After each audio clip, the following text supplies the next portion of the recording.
మనకి ఈ సందేహము లేక ఈ డౌటు లేక ఈ ప్రశ్నలు అనేవి పుట్టటమే మనం మొద్దుగా లేము, మన బ్రెయిన్ బాగానే పనిచేస్తుంది, మనం యాక్టివ్గా ఉన్నాము అనటానికి ఒక రుజువు. ఎలాగో చెప్తా. నీకు ఒక బిడ్డ పుట్టాడు, వాడు 5-6 ఏళ్ల వయసు వచ్చింది. నీతో పాటు వాడిని రోడ్డు మీదకి తీసుకెళ్ళావు. వాడు ఇంట్లో ఏం అడగట్లా, రోడ్డు మీద ఏం అడగట్లా, వాడు మౌనంగా ఉంటున్నాడు. ఎప్పుడన్నా చూడు, వాడి దగ్గర ఏ డౌట్లు లేవు, ఏ ప్రశ్నలు లేవు, ఏమి లేవు. ఎప్పుడు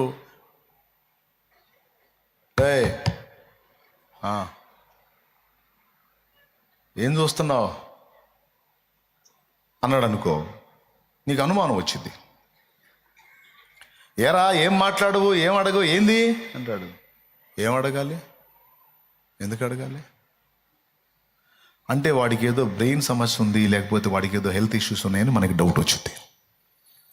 అదే వాడు ఆరోగ్యంగా ఉండి యాక్టివ్గా ఉండి వాడి బ్రెయిన్ చురుగ్గా పనిచేస్తుంది అనుకో, నీ తాట తీస్తాడు వాడు. ఇంట్లో వాడికి నువ్వు దొరికావనుకో, ఇక క్వశ్చన్ బ్యాంక్ ఓపెన్ అయినట్టే. అడు కూర్చొని అది ఇది ఇది అది అని అడుగుతాడు. నువ్వు ఏదన్నా పట్టుకో, ఆఖరికి నువ్వేదన్నా చేసే జాబ్ విషయంలో, నువ్వు చేసే స్టడీ విషయంలో నువ్వు ఏది చేస్తున్నా సరే, వాడు వచ్చి డాడీ ఏం చేస్తున్నావు అంటాడు, మమ్మీ ఏం చేస్తున్నావు అంటాడు. నువ్వు కూర వండుతున్నావు అనుకో, నీ కూతురు చురుగ్గా ఉంటుంది అనుకో, ఏం కూర మమ్మీ, ఏం చేస్తున్నావు, ఎందుకు అలా చేస్తున్నావు, ఇలా ఎందుకు కోస్తున్నావు, అలా డైరెక్ట్గా వేయొచ్చుగా, చిన్న చిన్న పీసెస్ ఎందుకు కట్ చేస్తున్నావు మమ్మీ, అలాగే వేయొచ్చుగా, లేకపోతే బిగ్ పీసెస్ కట్ చేయొచ్చుగా, పెద్ద పెద్ద పీసులు కట్ చేయొచ్చుగా. అమ్మా ఇలా చిన్న చిన్న ముక్కలు కట్ చేసి వేస్తే త్వరగా వేగుతాయి, పెద్ద పెద్ద అంటే ఉడకాలి, వేగాలి, కష్టం అవుతుంది, అందుకని. ఓహో, నీ కూరగాయల దగ్గర నుంచి ప్రతిదీ అన్ని డౌట్లే పిల్లలకి. మీరు చెప్పండి, ప్రతిదీ సందేహపడి ప్రశ్నించే బిడ్డ ఆరోగ్యంగా ఉన్నట్ట, హెల్దీగా ఉన్నట్ట, లేకపోతే పేషెంట్ అయినట్ట? హెల్దీగా ఉన్నట్టు. దేవుని మందిరానికి చాలామంది వస్తారు, వాళ్ళని నేను అబ్జర్వ్ చేస్తాను. విశ్వాసులు కొంతమంది వచ్చేసి అందరూ బాప్తీసం పొందితే వాళ్ళు కూడా వచ్చి బాప్తీసం పొందుతారు, కానీ అసలు ఈ బాప్తీసం ఎందుకు, దీని వెనుకున్న ఆంతర్యం ఏంటి అని అడగరు. ఎందుకు వచ్చావు బాప్తీసం అని కంటే పక్కన వాళ్ళ మొఖాలు చూస్తారు. అర్థం ఏంటంటే వీళ్ళు ఎందుకు వచ్చారో, నేను అందుకే వచ్చాను, వాళ్ళని అడగకుండా నన్ను అడుగుతాను, నిద్రమొహం అని వాళ్ళ ఫీలింగ్. దేవునికి స్తోత్రం, హల్లెలూయా. అర్థమైందా? వాళ్ళ ఫీలింగ్ అదన్నమాట. నేను అందుకే మనిషిని అబ్జర్వ్ చేస్తూ ఉంటాను. బాప్తీస్మానికి వచ్చినప్పుడు, యేసు ప్రభు దగ్గరికి నువ్వు వచ్చినప్పుడు నీకు ఏ ప్రశ్న పుట్టలేదు అంటే నేను నిన్ను అనుమానించాల్సి వచ్చింది. అసలు సరిగ్గా నువ్వు తెలుసుకొని ఆయన్ని కలుసుకోవాలనుకుంటున్నావా, లేకపోతే అందరూ గుంపుగా పోతున్నారు, వాళ్ళకి ఏదో జరిగిపోతుంది, నేను కూడా పోతే నాకు కూడా ఏదో జరిగిపోతుందని వచ్చి కూర్చున్నావా? అలాంటి బాపత అయితే ప్రశ్నలు ఉండవు. అలాంటి వాళ్ళకి ప్రశ్నలు ఉండవు. అందరూ పోతున్నారు, నేను కూడా పోతున్నాను అన్నోడికి ప్రశ్న ఉండదు. అలా కాకుండా కొంతమంది అసలు యేసు ప్రభు గురించి నాకు చెప్పండి, అసలు ఈయనే ఎందుకు దేవుడు అంటారు మీరు, నీకు చాలామందిని మొక్కుతున్నారు కదా జనం, వాళ్ళు ఎందుకు కాదు, ఈయన ఎందుకు అని అడిగావు అనుకో, మైండ్ సరిగ్గా పనిచేస్తున్నట్టు నీకు. అట్లా ఏం అడగకుండా గమ్మున కూర్చున్నావు అనుకో, నాకు డౌటు. ఆయన ఇప్పుడు యేసుప్రభు నమ్ముకోకపోతే నరకానికి పోతారని లెక్చర్లు ఇస్తున్నారు. కనీసం 100-200 సంవత్సరాల క్రితం అసలు యేసుప్రభు ఎవరో చాలామందికి తెలియదు. అప్పుడు కూడా కోట్ల మంది చనిపోయారు. మరి యేసుప్రభు నమ్ముకోకపోతే నరకానికి పోతారని ఇప్పుడు చెప్తున్నారు. ఏది నిన్నగాక మొన్న వచ్చి మీరు లైన్లోకి. మరి 100 సంవత్సరాల క్రితం చాలా వరకు యేసుప్రభు గురించి తెలియదు, చాలామంది చనిపోయారు. అప్పుడు వాళ్ళందరూ కట్టగట్టుకుని నరకానికి పోయినట్టేనా? అదేం న్యాయం? ఈ డౌట్ మీలో ఎంతమందికి వచ్చింది? ఇప్పుడు వచ్చిందా అని అడగట్లా, స్టార్టింగ్లో ఎంతమందికి వచ్చిందని అడుగుతున్నాను. స్టార్టింగ్లో వచ్చిందా? అసలు ఇప్పటిదాకా రాలేదా? అసలు ఈ ప్రశ్నే పుట్టలేదా? మరి పుట్టనప్పుడు ఎవరైనా అడిగితే ఏం చెబుతావు సమాధానం? అప్పుడు సంగతి ఎందుకయా, ఇప్పుడు నమ్ముకోమన్నాడు నమ్ముకో అంటావా? అప్పుడు మరి అప్పుడు కోట్ల మంది చచ్చిపోయారు కదా, ఇప్పుడు కూడా చాలా మందికి నీ యేసు ప్రభు తెలియకుండానే చచ్చిపోతున్నారు కదా, మొత్తం కట్టకట్టుకొని నరకానికి అంటే వాళ్ళకి తెలియజేయాల్సిన బాధ్యత నీ యేసు ప్రభువుకు లేదా? ఇప్పుడు మాకు చెబుతున్నారండి, చాలా మందికి మీరు చెప్పలేదు. మీరు చెప్పే యేసు ప్రభు గురించి వినకుండానే చాలా మంది చనిపోయారు, మొత్తం నరకానికి పోయినట్టేనా? అదేం న్యాయం? ఆయనేం దేవుడు అని అన్యుడు ప్రశ్నిస్తే నువ్వేం చెప్తావు సమాధానం? ఇప్పుడు మా ముత్తాత ఉన్నాడండి, అస్సలు తెలియదు యేసు ప్రభు గురించి, ఎందుకంటే సువార్త చెప్పే నాదుడే లేడప్పుడు. మా తాత ఉన్నాడండి, తన మనస్సాక్షిని బట్టి తెలిసినంత వరకు పద్ధతిగానే బతికాడు అనుకుందాం. ఆయనకి సువార్త తెలియదు, చెప్పినోడు లేడు, తెలీదు, చనిపోయాడు. మా ముత్తాతకు తాత, ఆ తాతకు ముత్తాత, మొత్తం పాతాళానికనా? మరి మీరు చెబుతున్నారు కదా, నమ్ముకోకపోతే నరకానికి పోతారు, నమ్ముకుంటే పరలోకం పోతారని. మరి వాళ్ళకి అసలు ఈయన గురించే తెలియదు, వీళ్ళ పేరే, ఈయన యేసు ప్రభు పేరే తెలియదు. వాళ్ళ సంగతి ఏంది?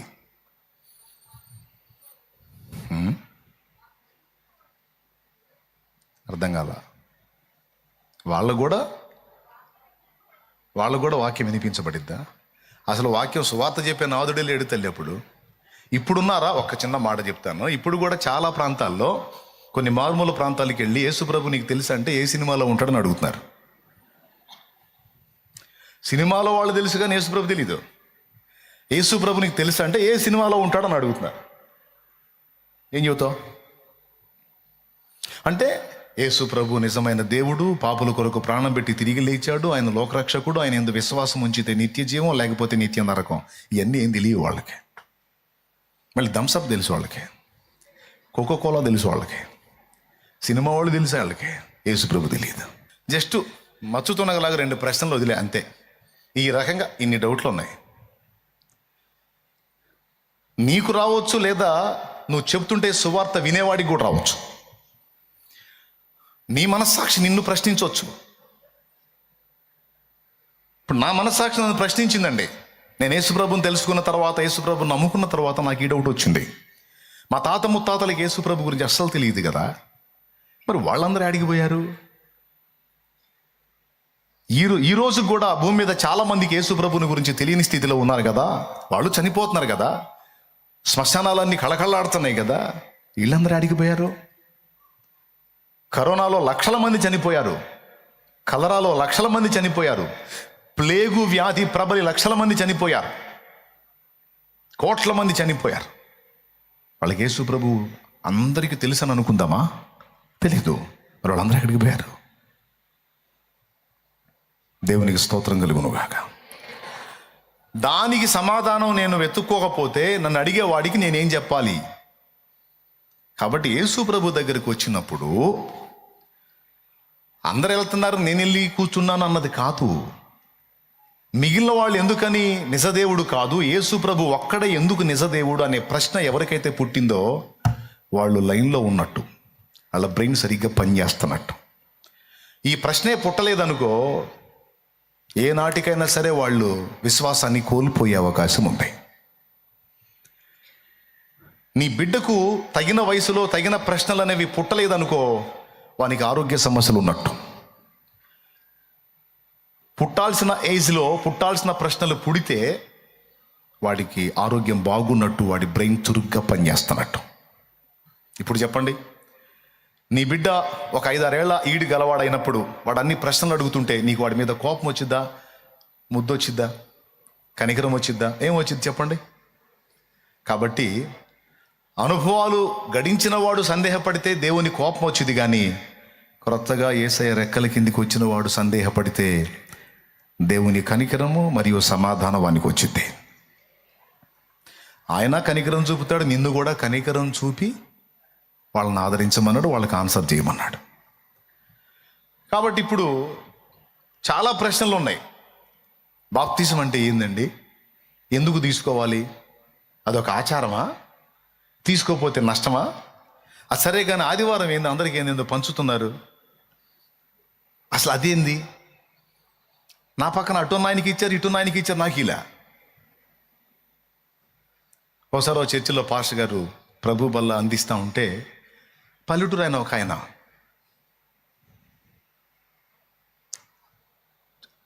ఆయనకు ఆ పక్కనోడికి ఇచ్చాడు, ఈ పక్కనోడికి ఇచ్చాడు, ఆయనకి ఇలా. ఈ కూర్చున్నాయని అన్నాడంట, ఇదిగో చాలా చోట్లకి వెళ్ళాను కానీ ఇట్లాంటి దుర్మార్గం ఎవరు చేయలే అన్నాడు. ఇట్లాంటి దుర్మార్గం ఎవరు చేయలే. నీకు ఇష్టం లేకపోతే రావద్దని చెప్పు, రాను. అంతేగాని ప్రసాదం వాళ్ళకి పెడితివి, వీళ్ళకి పెడితివి, మొత్తానికి పెడితివి, నా దగ్గరకు వచ్చావు ప్రసాదం పెట్టకుండా పోతివి. అసలు ఇదేమి న్యాయం? నీకు ఇష్టం లేకపోతే చెప్పాలి, రావద్దని రాను. ఇది నా పరువు తీయటం కదా. ఆవిడ పెద్ద మనిషి, ఈడు పెద్ద మనిషి, నేను చెడిపోయినాడే, నాకెందుకు అంత అగాధ వేసుకున్నాడు. ఓ సంఘంలో పాపం పాస్టర్ గారిని అల్లాడిచ్చాడు.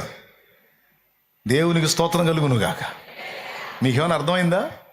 అంటే ఆయన ఏమనుకుంటున్నాడు?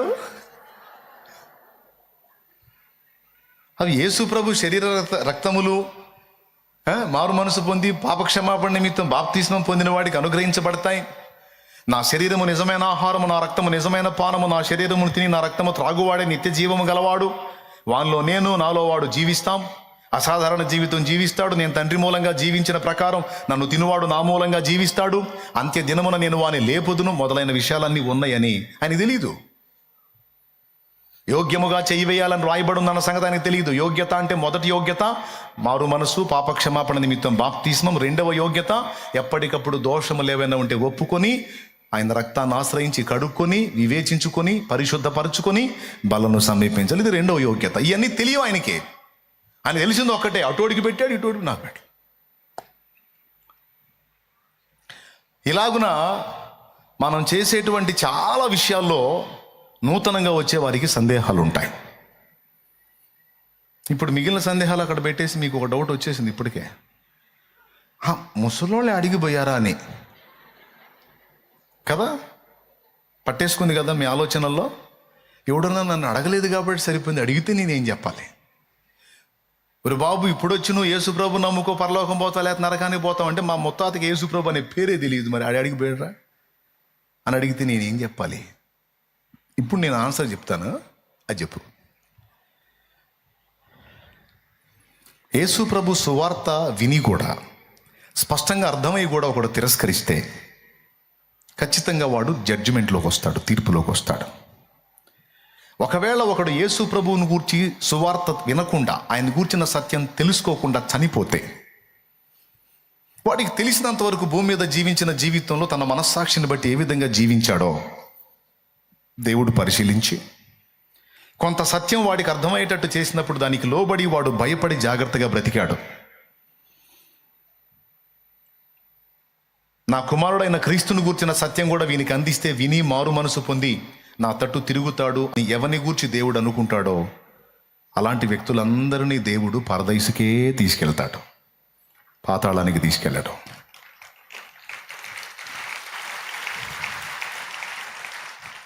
నేనేం చెప్పాను మీకు క్లారిటీ ఉంది కదా? తన మనస్సాక్షిని అనుసరించి, సువార్త తెలియదు, ధర్మశాస్త్రము గలవానికి ధర్మశాస్త్రం అనుసరించి తీర్పు, ధర్మశాస్త్రము లేని వానికి ధర్మశాస్త్రము లేకయే తీర్పు. ధర్మశాస్త్రం గురించి తెలియకపోయినా తన మనస్సాక్షిని బట్టి ఒకడు క్రమంగా జీవించినట్లయితే తనకు తానే ధర్మశాస్త్రమైనట్టున్నందున దానిని బట్టి వానికి తీర్పు. ఇప్పుడు మీకు ఇంకా క్లియర్గా అర్థమయ్యేటట్టు చెప్తాను. మా తాతయ్య ఉన్నాడు, మా తాత మీదే పోల్చుకొని చెప్తాను, మరి ఎవరి మీదో చెబితే మీకు అర్థం కాదు కదా. మా తాతయ్యకి యేసయ్య సువార్త తెలియదు, యేసయ్య నిజమైన దేవుడు అని తెలియదు, పాపుల కొరకు ప్రాణం పెట్టాడని తెలియదు, ఆయన యందు విశ్వాసం ఉంచితేనే నిత్య జీవం అని తెలియదు, లేకపోతే నిత్య నరకం అన్న సంగతి తెలియదు. ఆయనకు తెలిసింది ఆ కష్టం చేసుకోవటం, ఎవరైనా సమస్యలు ఉంటే వాళ్ళకి అంత వైద్యం చేయటం, తన బిడ్డల్ని పోషించుకోవటం. తనకు తెలిసినంత వరకు తన లైఫ్ అది. జీవితం అంతా ఆ బిడ్డల కోసం అంకితం చేశాడు, కష్టపడ్డాడు. ఏదో 10 మందికి వైద్యం చేశాడు, 10 మందిని బాగు చేశాడు. అప్పట్లో నాడీ వైద్యం, ఆయన ఆ వైద్యం చేసేవాడు. మధ్యరాత్రి వచ్చి తలుపు తట్టినా సరే పోయి వైద్యం చేసి వచ్చేవాడు ఆయన. ఆయన ఎంత మంచి మనస్సాక్షి కలిగినోడంటే, తన సొంత అన్న కొడుకు తన పొలంలో, ఆయన పొలం బాగా పండితే, మా తాత పొలం, ఆయన అన్న కొడుకు పొలం పండల పక్కనే ఉంటుంది, కానీ బాబాయ్ పొలం పండింది, అంటే మా తాత పొలం పండింది. అది ఓర్వలేకపోయాడు. అరే నా పొలం పోయింది, మా బాబాయ్ పొలం పండిందని ఓర్వలేక దాదాపు 1/2 ఎకరం పొలం కోసేశాడంట. పాపం పిల్లలు నోటికాడి గింజలు వాళ్ళకి దక్కకుండా 1/2 ఎకరం పొలం దాదాపు కోసేశాడంట. ఇంకా కోస్తా ఉన్నాడంట. ఆ టైం మా తాత వెళ్ళాడు. అరే బాబు ఏం చేస్తున్నావు అన్నాడు. ఏం చేసేదే ఉంది, నాది పండలా మీది పండింది, అందుకని కోసేస్తున్నాను అన్నాడు. వాడిని ఏమల్లా, రై తప్పురా, మనకు లేకపోయినా పక్కాడు పచ్చగా ఉంటే సంతోషపడాలి కానీ ఈర్ష్యపడకూడదురా, అది ఎప్పటికైనా నాశనం. రారా ఒడ్డుకు రారా అని గద్దించాడు తప్ప ఒక మాట వాడిని చేయెత్తి కొట్టడం కానీ లేదా వాడి పొలం మీద పడి తగలబెట్ట ఏం చేయలే. కొడుకులు ప్రశ్నించారంట, వాడు అంత దుర్మార్గం చేసి మన నోటికాడి గింజలన్నీ ఆగం చేస్తే నువ్వు వాడిని ఎట్టు వదిలేస్తావంటే ఆయన చెప్పిన మాట ఏం తెలుసా, అరే ధర్మమే జయం, ధర్మమే జయం. వాడు ఈర్ష్యపడి చేసిన దుర్మార్గానికి వాడే పోతాడరా, మనం చేయాల్సిన అవసరం లేదు. దేవుడు దయగలవాడరా, మనకి ఇంకొక రూపంగా మనకు సాయం చేస్తాడు. మీరు అట్లా ఏం తొందరపడి వాడిని కొట్టడం కానీ తిట్టడం కానీ ఏం చేయొద్దన్నాడు. మనస్సాక్షిని బట్టి ఇప్పుడు ఆయన అంతా క్రమంగా ఉన్నాడు. సువార్త తెలియకపోయినా తన మనస్సాక్షిలో ధర్మశాస్త్రాన్ని కలిగిన వాడే క్రమంగా ఉన్నాడు ఆయన. ఈ విధంగా అన్యులు మీరు గమనించినట్లయితే కొంతమంది సువార్త వాళ్ళకి తెలియదు కానీ మనస్సాక్షిని అనుసరించి మనకంటే పద్ధతిగా బతికే వాళ్ళు ఉన్నారు. దేవుడు ఏం చేస్తాడంటే ఒక మనిషి ప్రాణం పోయేటప్పుడు, బాగా వినండి, ఒక మనిషి ప్రాణం పోయేటప్పుడు అంటే ఒక మనిషి ప్రాణాన్ని తీసుకునేటప్పుడు సువార్త తెలియకపోయినా వాని మనస్సాక్షిని అనుసరించి, అంటే నా సత్యం తెలియదు కానీ వాని మనస్సాక్షిని అనుసరించి వాడికి తెలిసినంత వరకు ఎలా బతికాడో చూస్తాడు. తెలిసినంత వరకు వాడు ఒకవేళ క్రమంగా బ్రతికినట్లయితే తప్పకుండా వాడిని పరదేశంలోకి తీసుకొని ఇక్కడ వానికి అందని సువార్త అక్కడ అందేటట్టు చేస్తాడు. ఇక్కడైనా అక్కడైనా యేసు రక్తము లేకుండా ఎవ్వరు కూడా పరలోకము చేరరు. ఇదైతే తిరుగులేని సత్యం.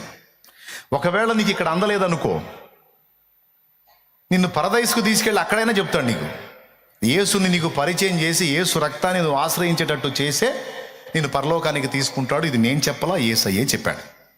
యోహాను సువార్త 14:6, నేనే మార్గమును సత్యమును జీవమును, నా ద్వారానే తప్ప ఎవడునో తండ్రి యొద్దకు రాడు. క్రీస్తుకు పూర్వం చనిపోయినోడైనా, క్రీస్తు తర్వాత చనిపోయినోడైనా, క్రీస్తు ఉన్నప్పుడు చనిపోయాడైనా ఎవరైనా నా ద్వారానే రావాలి తండ్రి దగ్గరికి, కానీ ఇంకొక అవకాశము లేదు అని చెప్పేశాడు. మరి అట్లయితే యేసుని గురించి ఈరోజు ఇక్కడ భూమి మీద తెలియలేదు. మరి వాళ్ళ సంగతి ఏంటంటే, వాళ్ళకు తెలిసినంత వరకు వారు అనుసరించిన మనస్సాక్షి, దాన్ని అనుసరించి వారు జీవించిన జీవితాన్ని దేవుడు పరిగణలో తీసుకొని ఖచ్చితంగా వాడిని పరదేశకు తీసుకుంటాడు. తీసుకొని ఇక్కడ మిస్ అయిన సువార్త అక్కడ అందేటట్టు చేస్తాడు. పేతురు రాసిన మొదటి పత్రిక 4వ అధ్యాయము 6వ వచనం ఒకసారి చూడండి. మృతులు శరీర విషయములో మానవరీత్యా తీర్పు పొందినట్లు, వాళ్ళని తిని నాన్న. పేతురు రాసిన మొదటి పత్రిక 4:6 చూడండి. మృతులు శరీర విషయములో మానవరీత్యా తీర్పు పొందినట్లును, ఆత్మ విషయములో దేవుని బట్టి జీవించున్నట్లును వారికి కూడా సువార్త ప్రకటింపబడెను. వారికి, ఎవరికి? మృతులకు కూడా సువార్త ప్రకటింపబడెను. స్తోత్రం చెప్పండి. ఎవరికి సువార్త ప్రకటింపబడింది? సజీవులకే కాదు, మృతులకు కూడాట.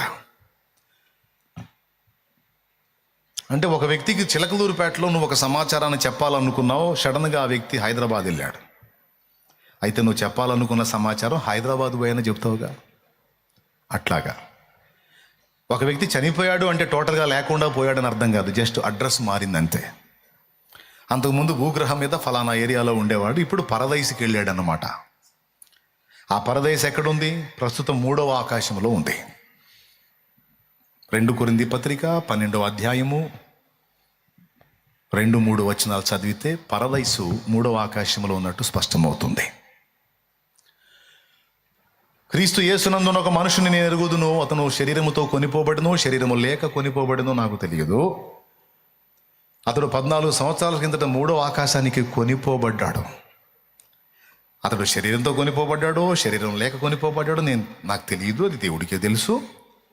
అట్టి మనుషుని నేను ఎరుగుదును, అతడు పరదైసులోనికి కొనిపోబడి, 3వ ఆకాశం అన్నాడు, పరదైసు అన్నాడు. పరదైసు అనే మాటకి ఒక అర్థం దేవుని వనము అని.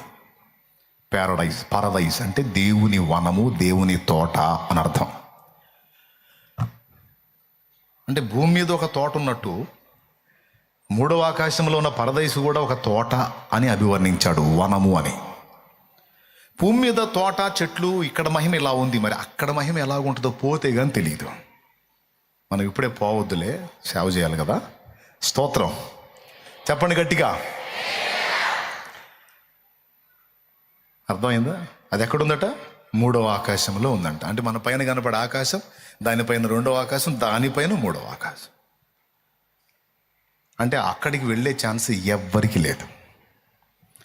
అక్కడ నీతిమంతుల ఆత్మలు ఉన్నాయి, నీతిమంతుల ఆత్మలు ఉన్నాయి. పాతాళములో దుష్టుల ఆత్మలు ఉన్నాయి. ధనవంతుడు లాజరు స్టోరీ మీకు తెలుసు. ధనవంతుడు పాతాళములో అగ్నిలో యాతన పడుతున్నాడని ఉంది. చనిపోయాడు, పాతి పెట్టబడ్డాడు. అతడు చనిపోయినప్పుడు పెద్ద హడావుడి, సౌండ్ కదా, మంచి ఆర్భాటంతో ఊరేగించి భూస్థాపన చేశారు. కానీ పైన హడావుడే కానీ లోపల వాడి గతిండో వాళ్ళకి తెలియదు. వాడు పాతాళంలో అగ్నిలో యాతన పడుతున్నాడు. కానీ లాజరు అబ్రహాము రొమ్మును ఆనుకొన కొనిపోబడ్డాడని లూకాసు వార్త 16వ అధ్యాయము 19వ వచనం నుంచి ఈ ధనవంతుడు లాజరు స్టోరీలో రాయబడి ఉంది. ఉంటుంది, నాకెళ్ళి చూడండి. స్తోత్రం చెప్పి జస్ట్ రిఫరెన్స్ నోట్ చేసుకోండి, నాకెళ్ళి చూడండి. ఓకే, 16-19 లూకాసు వార్త. ఇక్కడ వాళ్ళు చనిపోయేటప్పుడే ఒక జడ్జిమెంట్ జరిగినట్టు మనకు అర్థమవుతుంది. అంటే వాళ్ళు ఎక్కడికి పోవాలో ఆ ప్లేస్ డిసైడ్ అవుతుంది. అటు పాతాళ అగ్నికి పోవాలా, లేకపోతే పరిశుద్ధుల ఆత్మలు విశ్రమించేటువంటి పరదైసుకు పోవాలా, అది ఎక్కడికి పోవాలనేది మరణ సమయంలో డిసైడ్ చేయబడుతుంది. అందుకే కొంతమంది చనిపోయేటప్పుడు నాకంతా చీకటిగా ఉంది, నాకంతా చీకటిగా ఉందని కేకలేస్తా కన్ను మూస్తారు. కొంతమంది నాకు వెలుగు కనబడుతుంది, కొంతమంది వ్యక్తులు కనబడుతున్నారు, ఏవో మాట్లాడుతున్నారని అలా మాట్లాడుతూ ఆ సంగతులు చెప్తూ కన్ను మూసిన వాళ్ళు కూడా ఉన్నారు. కొంతమంది పరిశుద్ధులైతే వాళ్ళు కన్ను మూసేటప్పుడు వాళ్ళు స్పష్టంగా చెప్పి మరి కన్ను మూసినటువంటి అనుభవాలు ఉన్నాయి. నాకు తెలిసినటువంటి ఒక తమ్ముడు కొన్ని సంవత్సరాల క్రితం ప్రభువు నందు నిద్రించాడు. ఆ తమ్ముడు అప్పటిదాకా బెడ్ మీద కదలకుండా అచేతనంగా పడున్న స్థితి నుంచి దేవుడు అతన్ని తీసుకోబోయే ముందు దిగ్గున లేచి కూర్చొని అమ్మని భార్యని పిలిచాడట. ఇద్దరిని పిలిచి అంటున్నాడు, ప్రభు నన్ను పిలుస్తున్నాడు, నా సమయం ఆసన్నమైందమ్మా, నేను వెళ్తున్నానట. ఇన్ని రోజులు మాట్లాడకుండా ఏందయ్యా సడన్గా ఇప్పుడు ఇట్లా మాట్లాడుతున్నావు, దేవుడు నిన్ను పిలవటం కాదురా, నీకు స్వస్థత వచ్చింది, నువ్వు బాగుపడుతున్నావు అని వాళ్ళ అమ్మ చెప్పింది. లేదమ్మా, దేవుడు నన్ను పిలుస్తున్నాడు, చివరి మాటలు మాట్లాడుకోవడానికి నాకు అవకాశం ఇచ్చాడే, నా మాట వినండి, నేను వెళ్ళిపోతున్నాను, సేవ నాపొద్దు, పరిచర్య జరిగించండి, బిడ్డల విషయంలో జాగ్రత్త, నన్ను పిలుస్తున్న దేవుడు మీకు ఏది తక్కువ చేయడు, నన్ను దేవుడు పిలుస్తున్నాడు గనక మన వాళ్ళు ఎవరో వచ్చి ఏ మాటలు చెప్పినా మీరు ఆ మాటలు లక్ష్య పెట్టొద్దు, ఎవరి మాటను బట్టి మీ విశ్వాసాన్ని కోల్పోవద్దు. ఈరోజు నేను వెళ్తున్నాను, కొద్ది కాలం తర్వాత మీరు కూడా నా దగ్గరికి వస్తారు, మంది అది పర్మనెంట్ ప్లేస్ కానీ ఇది కాదు, మనమందరం అక్కడ కలుసుకుంటాం, ఇక ఎప్పటికీ విడిపోకుండా శాశ్వతంగా మనం అక్కడ ఉంటాం, అందుకు డౌటే లేదు. కాబట్టి నా కార్యక్రమానికి ఫలానా వాళ్ళని పిలవండని నా గురించి కూడా చెప్పి కన్నుమూశాడు. చిలకలూరుపేటలో ఉన్న శాల్యమన్న వాళ్ళని కూడా పిలవండి అని చెప్పి కన్నుమూశాడు. ఈ విషయాలన్నీ మాట్లాడి ప్రశాంతంగా బెడ్ మీద పండుకున్నాడు, అంతే, వెళ్ళిపోయాడు. అన్యులు వచ్చారు, ఇక రెడీగా ఉంటారుగా కాట్లు వేయటానికి. ఏదన్నా మేలు జరిగితేనేమో నిజంగా యేసుప్రభు గొప్ప దేవుడే, నిజంగా గొప్ప కార్యాలే చేశాడు అని అంటారు. ఏదన్నా తేడా వచ్చిందా,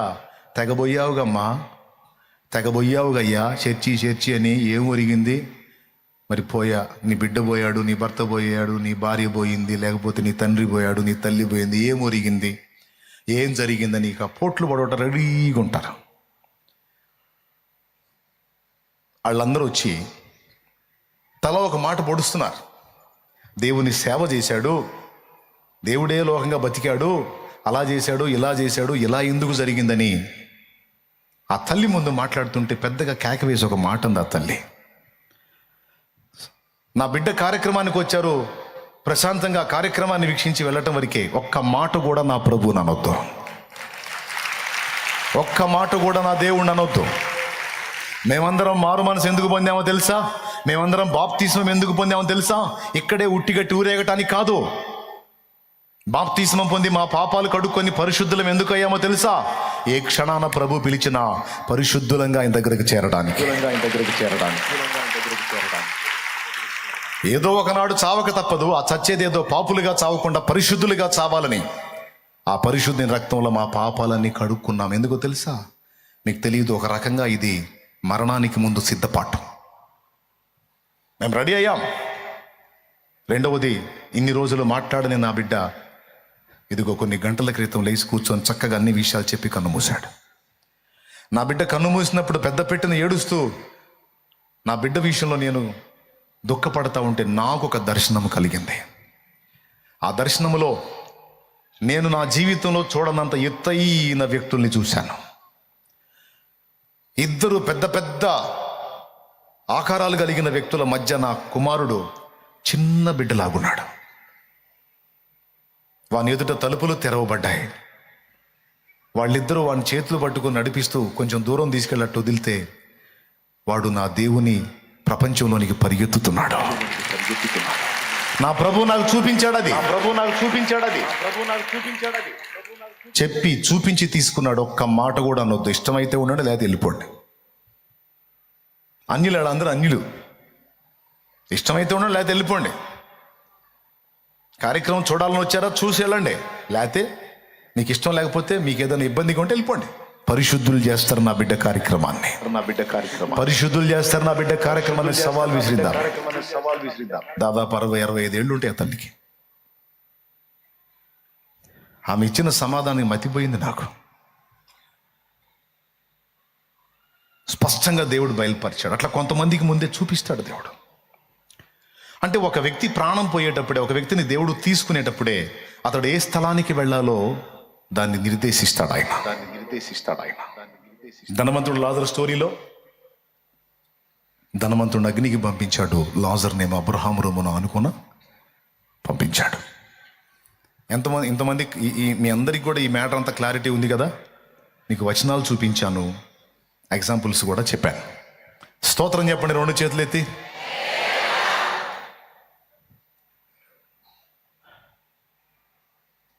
ఇప్పుడు ఒకవేళ ఇక్కడ సువార్త వినకుండా కన్ను మూస్తే, తన మనస్సాక్షిని అనుసరించి తనకు తెలిసినంత వరకు ఎలా బ్రతికాడు దాన్ని పరిగణలో తీసుకొని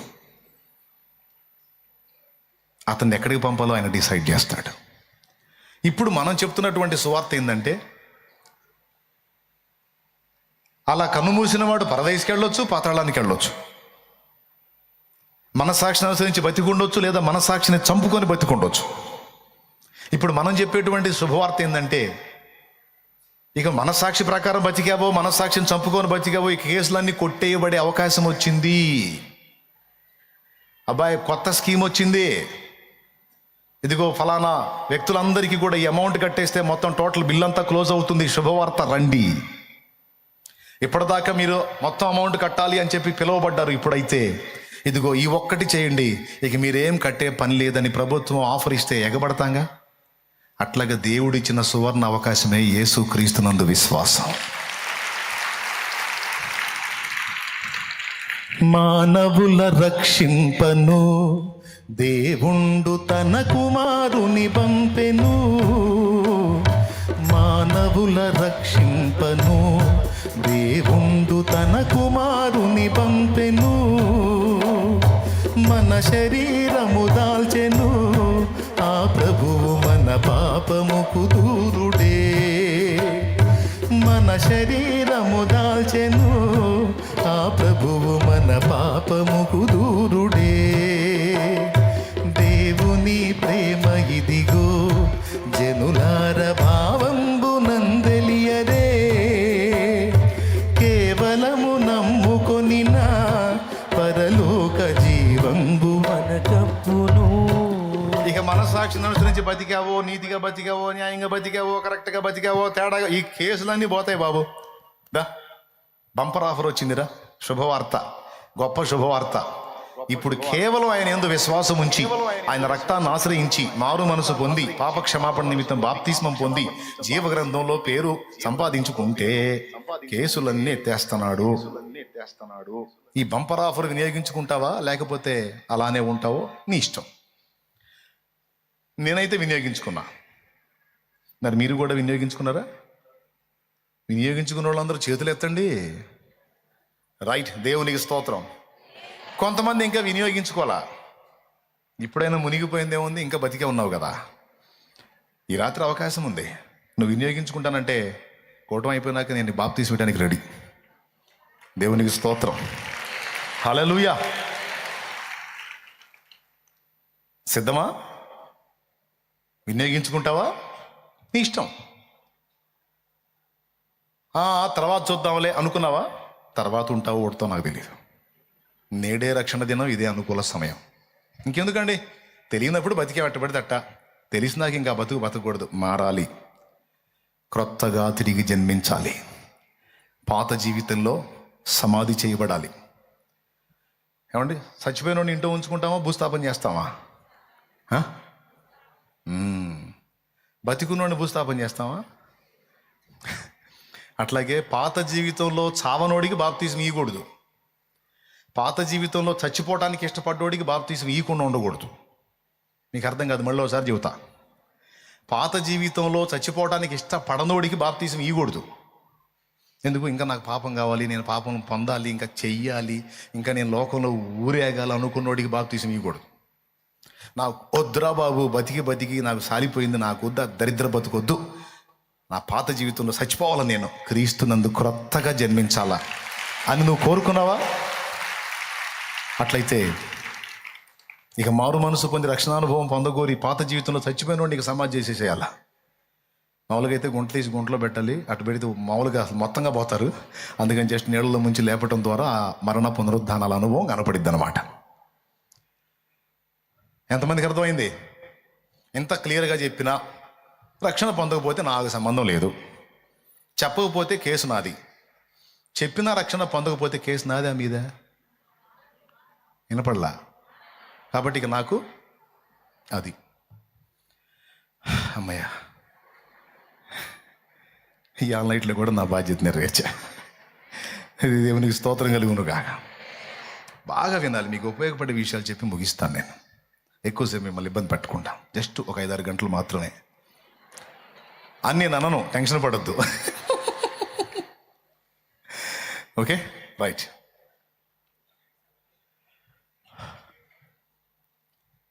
ఇప్పుడు మీరు చెప్పగలుగుతారా ఎవరన్నా అడిగితే? ఇప్పుడంటే నీ యేసుప్రభుని నమ్ముకుంటే రక్షణ అంటున్నావు, మరి తెలియకుండా చచ్చిపోయిన వాళ్ళ సంగతి ఏంటంటే చెప్పగలిగే ఆలోచన వచ్చింది కదా ఇప్పుడు నీకు. బైబిల్ రెఫరెన్సెస్ కూడా చూపించగలవు కదా. దేవునికి స్తోత్రం. అప్పుడు ఒకడు అంటాడు, నువ్వు ఈ ముచ్చట చెప్పగానే, ఆహా అంటే మనస్సాక్షిని బట్టి కూడా బతకొచ్చు.